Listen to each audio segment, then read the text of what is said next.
અમદાવાદમાં નગરદેવીની ભવ્ય નગરયાત્રાને લઈ તડામાર તૈયારીઓ કરવામાં આવી રહી છે। 26 ફેબ્રુઆરીએ સવારે 7 વાગ્યે યાત્રા નીકળશે। આજે નગરદેવીની પંચધાતુની મૂર્તિની પ્રાણ પ્રતિષ્ઠા કરવામાં આવી। નગરદેવીની નગરયાત્રા પહેલા બેઠકો શરૂ થઈ છે। મંદિરના ટ્રસ્ટી અને પોલીસ કમિશનરની બેઠક યોજાશે।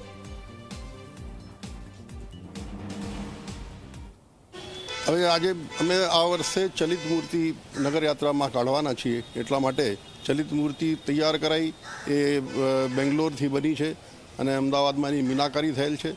એ આજે અહીંયા માતાજીની સામે એની પ્રાણ પ્રતિષ્ઠા થશે। પ્રાણ પ્રતિષ્ઠા લગભગ 3 કલાક સુધી ચાલશે અને એના પછી બધાને દર્શન માટે મૂકવામાં આવશે। આજે હમણાં જે પ્રાણ પ્રતિષ્ઠા થઈ રહી છે એના પછી મૂર્તિ મંદિરમાં જ રહેશે જ્યાર સુધી નગરયાત્રા ના નીકળે, અને જે પૂજા માતાજીના એકચ્યુઅલ મૂર્તિની થાય છે એ બધી પૂજા અને સેવા બધી ચલિત મૂર્તિમાં થશે। અને એ દિવસે એ મૂર્તિ આપણે પાલખીમાં મૂકવામાં આવશે અને માતાજીની પાલખી અંદરથી થઈને કોટથી થઈને આ કિલ્લાનો દરવાજો છે ત્યાંથી બહાર આવશે